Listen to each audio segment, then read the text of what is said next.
Building industry ഇപ്പോൾ ഏറ്റവും അധികം ഡിസ്കസ് ചെയ്യുന്ന ഒരു ടോപ്പിക്കാണ് BIM, അതായത് ബിൽഡിംഗ് ഇൻഫർമേഷൻ മോഡലിംഗ്. എന്താണ് BIM? എന്തൊക്കെയാണ് അതിൻ്റെ അഡ്വാൻറ്റേജസ്? ചിലർ BIM എന്നാൽ റെവിറ്റ് സോഫ്റ്റ്വെയർ എന്നാണ് കരുതുന്നത്. അത് തെറ്റായ ഒരു ധാരണയാണ്. സോ ഇന്ന് നമ്മൾ ഡിസ്കസ് ചെയ്യാൻ പോകുന്നത് ബിൽഡിംഗ് ഇൻഡസ്ട്രിയിൽ ഏറ്റവും അധികം റെവല്യൂഷൻ ഉണ്ടാക്കിയ BIM-നെ കുറിച്ചാണ്. BIM അഥവാ ബിൽഡിംഗ് ഇൻഫർമേഷൻ മോഡലിംഗ് അത് ഒരു ഇന്റലിജന്റ് മോഡൽ ബേസ്ഡ് പ്രോസസ്സാണ്. അതായത് ഒരു 2Dയിൽ നിന്നും 3D മോഡൽ എന്നതിനേക്കാൾ 3D മോഡൽസിന്റെ ഫിസിക്കൽ ഡാറ്റ, പ്രോപ്പർട്ടീസ് തുടങ്ങിയ എല്ലാ ഇൻഫർമേഷൻസും ഇതിൽ അടങ്ങിയിട്ടുണ്ട്. ചുരുക്കി പറഞ്ഞാൽ ഒരു ബിൽഡിങ്ങിന്റെ A to Z ഇൻഫർമേഷൻസ് ഉൾക്കൊള്ളിക്കുന്ന ഒരു ടെക്നോളജിയാണ് ബിൽഡിംഗ് ഇൻഫർമേഷൻ മോഡലിംഗ്. അതിനുവേണ്ടി യൂസ് ചെയ്യുന്ന ഒരു സോഫ്റ്റ്വെയർ മാത്രമാണ് REVIT. അതുപോലെ ARCHICAD, NAVISWORK തുടങ്ങിയ പല സോഫ്റ്റ്വെയർസ് BIM-ൽ യൂസ് ചെയ്യുന്നുണ്ട്.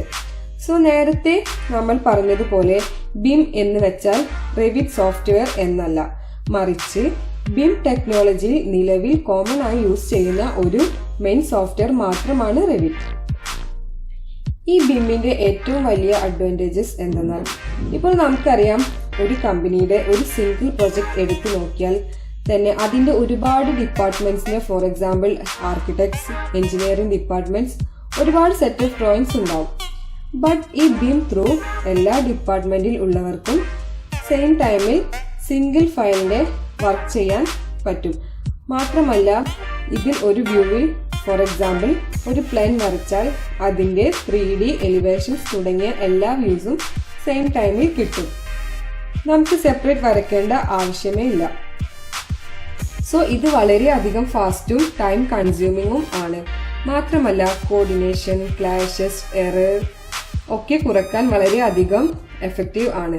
മറ്റൊരു പ്രധാനപ്പെട്ട കാര്യം ഡാറ്റ മാനേജ്മെന്റ് ആണ്. ഇതിലൂടെ കോസ്റ്റ് എസ്റ്റിമേഷൻ, അസറ്റ് ട്രാക്കിംഗ് ഒക്കെ നമുക്ക് വളരെ ഫാസ്റ്റായി ജനറേറ്റ് ചെയ്യാൻ പറ്റും. അതുപോലെ ഫെസിലിറ്റി മാനേജ്മെന്റ്, ഫ്യൂച്ചർ ഇന്നോവേഷൻസ് ഇതിലൊക്കെ വളരെ ഹെൽപ്ഫുൾ ആണ് BIM. അങ്ങനെ പറയുകയാണെങ്കിൽ ബിൽഡിംഗ് ഇൻഫർമേഷൻ മോഡലിംഗിന്റെ ഒരുപാട് അഡ്വാൻറ്റേജസ് ഉണ്ട്. ഞാൻ ഇപ്പോൾ അതിൻ്റെ ഒരു ഓവറോൾ ഫേസ് ആണ് പറഞ്ഞത്. എന്തായാലും ഇപ്പോൾ നിങ്ങൾക്ക് BIM-ന്റെ ഒരു ബേസിക് ഐഡിയ കിട്ടിയിട്ടുണ്ടാകും എന്ന് വിശ്വസിക്കുന്നു.